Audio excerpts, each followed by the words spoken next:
कहानी की शुरुआत होती है अमेरिका के एक जाने माने कॉलेज MIT में। इस वक्त हम प्रोफेसर जेरल्ड को अपनी मैथ्स की क्लास पढ़ाते हुए देखते हैं। लेक्चर खत्म होने के बाद उन्होंने अपने स्टूडेंट्स को बताया कि मैं क्लास के बाहर बोर्ड पर मैथ्स का एक बहुत मुश्किल सवाल लिखने वाला हूँ और अगर तुम में से किसी ने भी इसे सॉल्व कर दिया तो कॉलेज में तुम्हारा नाम सुनहरे अक्षरों से लिखा जाएगा। उन्होंने अपने स्टूडेंट्स को मोटिवेट भी किया ये कहकर कि पहले भी मेरे कुछ स्टूडेंट्स इस क्वेश्चन को सॉल्व कर चुके हैं और आज के दिन वो बिल्कुल टॉप पे हैं अपनी फील्ड में। ये सवाल बहुत मुश्किल है, ये देखते हुए प्रोफेसर जेरल्ड ने उन्हें सेमेस्टर के आखिर तक का वक्त दिया ताकि वो आराम से समय लेकर इसे सॉल्व कर सकें। लेक्चर खत्म हुआ और फिर हमने विल हंटिंग नाम के एक आदमी को देखा जो वहाँ पर साफ सफाई का काम करता था। उसने वो मैथ्स प्रॉब्लम देखी जो प्रोफेसर ने लिखी थी। विल बाद में अपने घर गया और बाथरूम के शीशे पर इक्वेशन सॉल्व करने लगा। अगले दिन जब वो वहाँ बिल्कुल अकेला था उसने चौक उठाया और प्रॉब्लम का आंसर लिख दिया।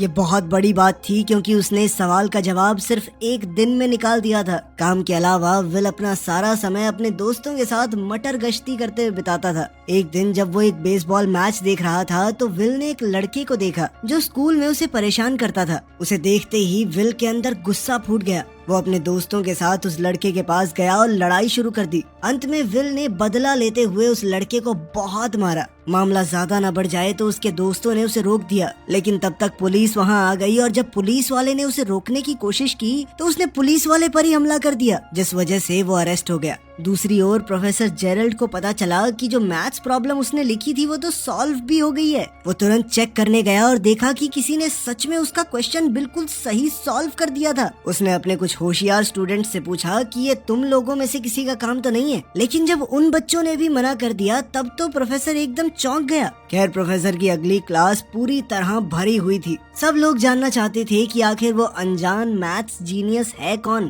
प्रोफेसर ने कहा कि जिसने भी ये सॉल्व किया है वो आगे आए, मैं उसे उसका प्राइज देना चाहता हूँ। लेकिन पूरी क्लास एक दूसरे को देखने लगी, कोई भी आगे नहीं बढ़ा। जब कोई भी सामने नहीं आया तो प्रोफेसर ने अपने स्टूडेंट से कहा कि मैं एक और मैथ्स प्रॉब्लम लिख रहा हूँ जिसे सॉल्व करने में मुझे खुद 2 साल लगे थे। अब तुम में से जो भी वो मैथ्स जीनियस है इसे तो एक दिन में सॉल्व नहीं कर पाएगा। वहीं दूसरी ओर विल अभी जेल से बाहर आया ही था। उसने अपना साफ सफाई का काम किया और तुरंत प्रॉब्लम सॉल्व करने लग गया। उसी वक्त जेरल्ड अपने ऑफिस से बाहर आया और उसने विल को बोर्ड पर लिखते हुए देख लिया। उसने विल को रोकने की कोशिश की, सोचा कि वो बोर्ड पे ऐसे ही कुछ लिख रहा होगा। प्रोफेसर को अपनी तरफ आते हुए देखकर विल वहाँ से भाग गया। बाद में जब प्रोफेसर वापस आया तो उसने देखा कि विल ने तो एक्चुअली उसकी प्रॉब्लम सॉल्व कर दी है जिसे सॉल्व करने में उसे खुद 2 साल लगे थे, वो इस लड़के ने कुछ ही देर में सॉल्व कर दी। अब उसे पता चल गया था कि वो सीक्रेट मैथ्स जीनियस कौन है। काम के बाद विल अपने दोस्तों से मिला और वापस बार में गया थोड़ी ड्रिंक्स लेने के लिए। वहाँ कुछ खूबसूरत लड़कियों को देखकर विल का दोस्त चकी उनके पास गया और फ्लर्ट करने लगा। लड़कियों को इम्प्रेस करने के लिए चकी ने ऐसे ही झूठ बोल दिया कि हाँ मैं भी यही MIT में पढ़ता हूँ, जीनियस हूँ मैं। तभी एक आदमी बीच में बोला और पूछने लगा कौन सी क्लास में पढ़ता है बे तू? जिसके जवाब में चकी ने कहा हिस्ट्री। वो लड़का समझ गया था कि ये झूठ बोल रहा है। उसने चकी की बेइज्जती करनी शुरू कर दी और जानबूझकर उससे हिस्ट्री के टॉपिक्स पर सवाल करने लगा।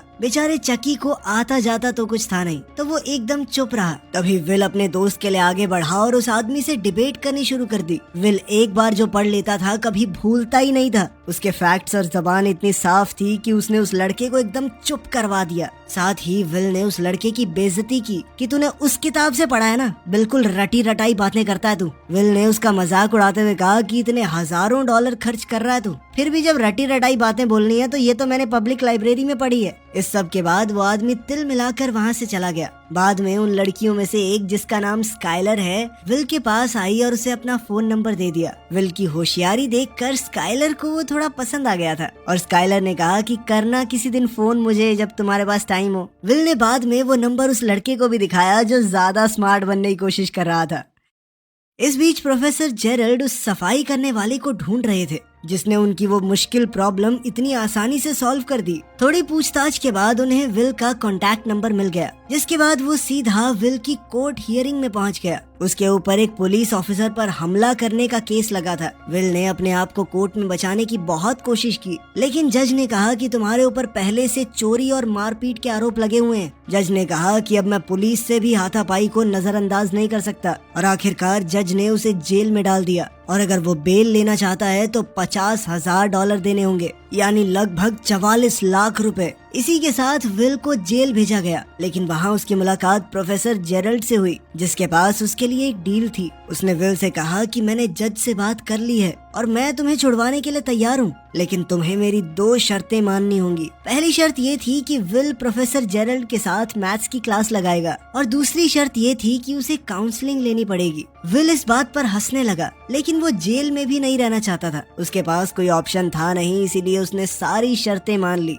जल्द ही उसने अपनी मैथ्स की क्लास प्रोफेसर जेरल्ड के साथ शुरू कर दी, जो विल के तेज दिमाग को देखकर एकदम हैरान रह गए। अब दूसरी शर्त के हिसाब से उसे एक थेरेपिस्ट से काउंसलिंग लेनी होगी, लेकिन चाहे वो कितने भी थेरेपिस्ट के पास क्यों न चला जाए, विल खुद को उनके सामने खोलता नहीं था। ऊपर से उनका मजाक अलग से उड़ाने लगता। वो एक दिन पहले उन थेरेपिस्ट्स की लिखी हुई किताबें पढ़ लेता और अगले दिन जम के उनकी बेइज्जती करता। आखिरी ऑप्शन के तौर पर प्रोफेसर जेरल्ड ने अपने पुराने दोस्त शॉन मैगवायर से मदद मांगी, जो अब साइकोलॉजी पढ़ाता था। शॉन ने शुरुआत में तो कहा कि मेरे पास फालतू टाइम नहीं है इस सब के लिए, लेकिन जब जेरल्ड ने उसे समझाने की कोशिश की कि वो लड़का बहुत स्पेशल है, अगर सही रास्ते पर नहीं आया ना तो अपनी जिंदगी बर्बाद कर बैठेगा। ये सब सुनने के बाद शॉन आखिरकार मान गया और विल से मिला। जैसा कि उसने अपने पुराने थेरेपिस्ट के साथ किया था, विल ने शॉन की किताब भी पढ़ ली थी और अब वो उनके हिसाब से ही उसका मजाक उड़ाने लगा। लेकिन शॉन ने पेशेंस रखते हुए विल के साथ एकदम नॉर्मल बातचीत की,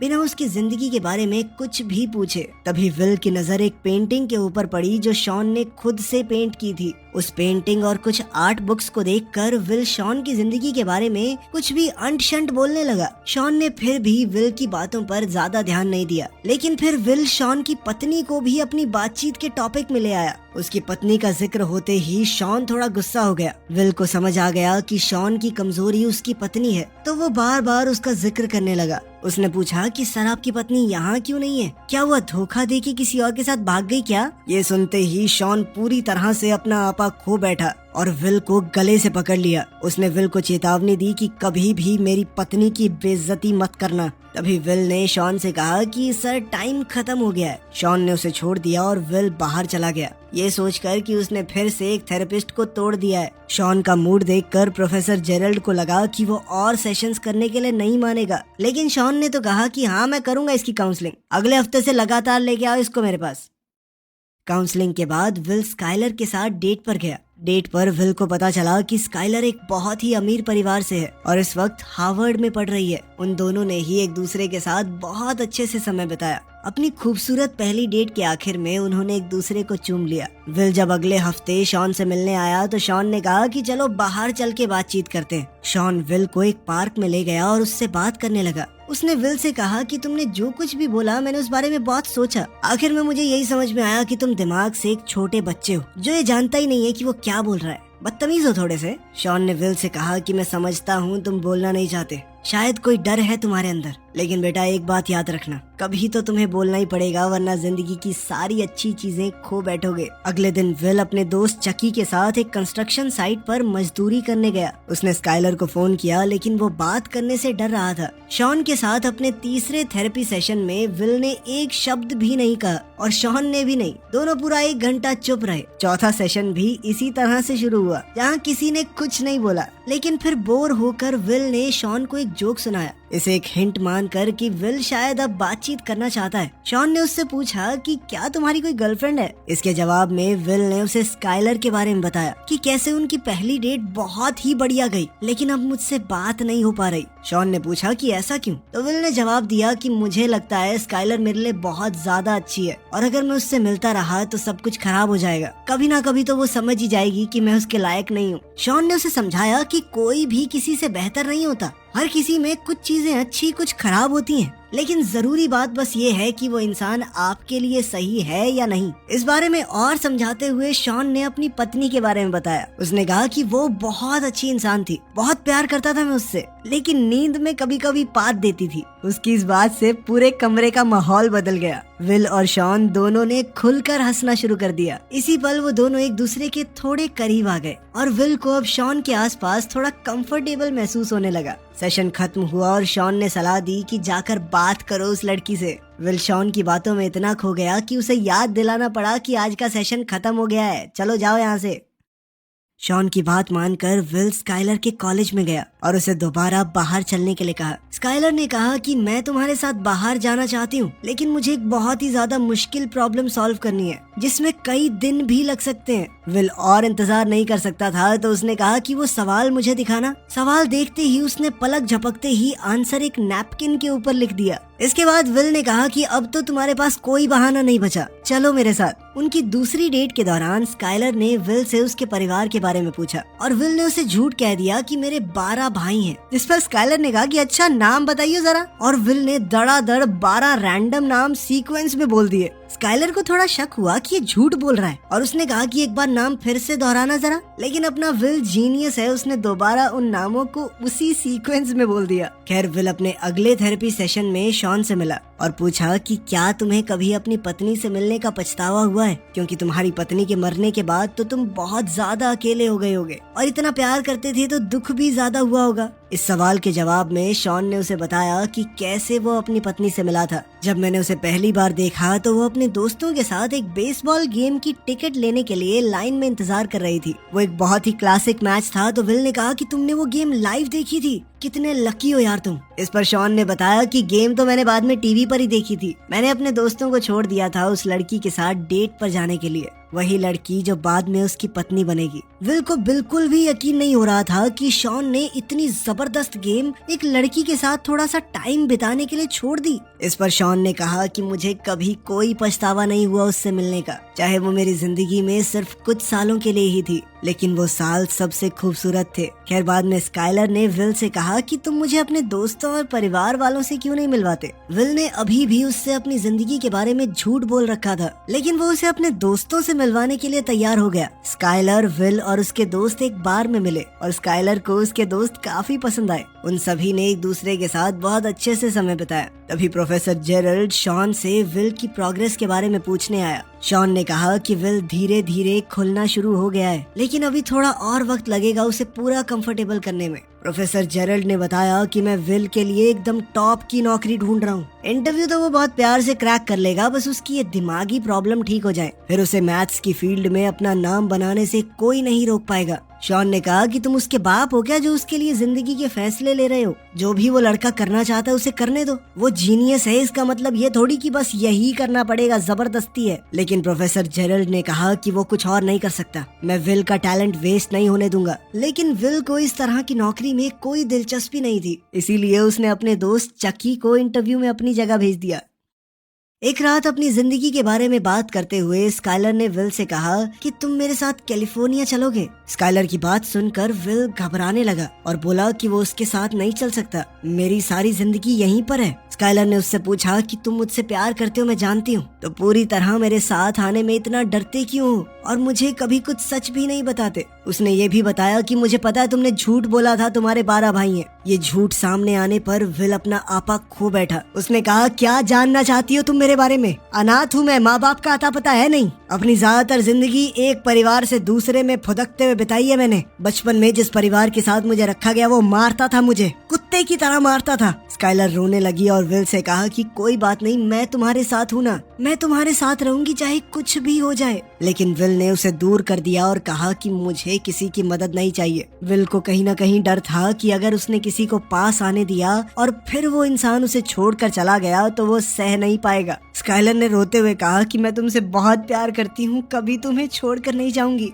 लेकिन विल ने झूठ कह दिया कि मैं तुमसे प्यार नहीं करता और वहाँ से चला गया। स्काइलर को अपने कमरे में अकेला रोते हुए छोड़कर। प्रोफेसर जेरल्ड के बहुत कहने पर विल ने आखिरकार नौकरी के लिए हाँ कह दिया। विल इंटरव्यू देने गया तो, लेकिन नौकरी लेने की कोशिश नहीं की। थेरेपी सेशन में शॉन ने उससे पूछा कि वो अपनी जिंदगी में सबसे ज्यादा किस पर भरोसा करता है। विल ने जवाब दिया, मेरे दोस्त चकी के ऊपर। शॉन ने कहा, हाँ मैं मानता हूँ, तुम्हारा भाई जैसा दोस्त है, जान भी दे देगा तुम्हारे लिए, लेकिन दोस्तों के साथ जिंदगी तो नहीं बिताई जा सकती ना। फिर शॉन ने उससे पूछा, तो अपनी रोजी रोटी कैसे कमाओगे? इस पर विल ने कहा कि दिहाड़ी पीटूंगा, कंस्ट्रक्शन का काम बहुत अच्छे से आता है मुझे, सारी जिंदगी कर लूंगा, कमा लूंगा, खा लूंगा। इस पर शॉन ने विल से कहा कि तुमने सारी उम्र मजदूरी की है, तो वो तुम्हारा कंफर्ट जोन बन चुका है, उससे बाहर निकलने से डर रहे हो तुम, और यही डर तुम्हें एक बेहतरीन जिंदगी जीने से रोकेगा। शॉन ने उसे ये नहीं कहा कि जेरल्ड जो तुम्हें नौकरी लेने को कह रहा है वो कर लो, बल्कि उसने विल से पूछा कि तुम अपनी जिंदगी में क्या करना चाहते हो।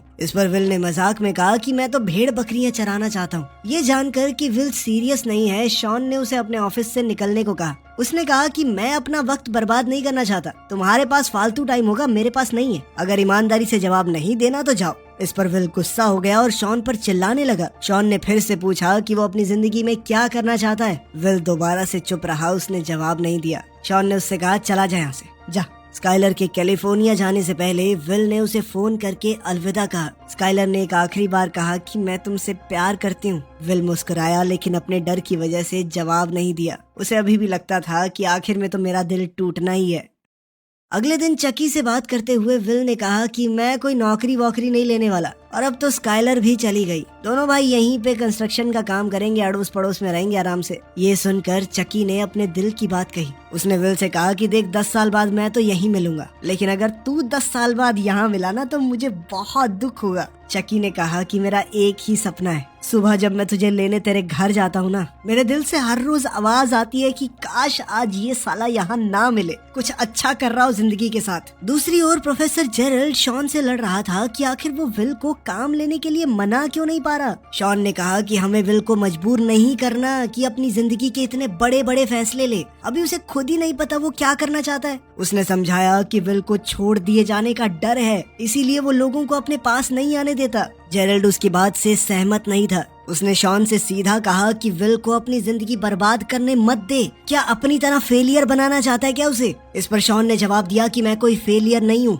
मैंने चुनी है ये जिंदगी, मुझे अच्छा लगता है इतना, इतने में खुश हूँ मैं। तभी विल अंदर आया और उनकी बातचीत सुन ली। प्रोफेसर जेरल्ड कमरे से बाहर चला गया ताकि थेरेपी शुरू हो सके। शॉन के पास आज एक फाइल थी जिसमें विल के शरीर की तस्वीरें थी, जिसमें उसके फॉस्टर फादर की मार के निशान थे। विल ने पूछा कि क्या कभी तुमने किसी बच्चे को इस तरह बेरहमी से पिटा हुआ देखा है? इस पर शॉन ने बताया कि मेरे पिता शराबी थे, बचपन से शराब पीकर मुझे और मेरी माँ को मारते थे। शॉन की कहानी सुन के विल को अपने बचपन की याद आ गई। शॉन ने विल के सामने आकर कहा कि जो कुछ भी तुम्हारे साथ हुआ बेटा, वो तुम्हारी गलती नहीं थी। विल ने हामी भरते हुए सर हिलाया, पर शॉन बार बार कहता रहा कि ये तुम्हारी गलती नहीं थी, नहीं थी बेटा, नहीं थी। आखिर में विल ने कहा, मुझे पता है, पर शॉन फिर भी बार बार बोलता रहा, तुम्हारी गलती नहीं थी, नहीं थी, मान लो इस बात को। ये सुनकर विल की आंखों में आंसू आ गए। उसने शॉन को धक्का दिया। शॉन ने फिर से कहा कि जो कुछ भी हुआ तुम्हारी गलती नहीं थी, और अब आखिर में विल टूट गया।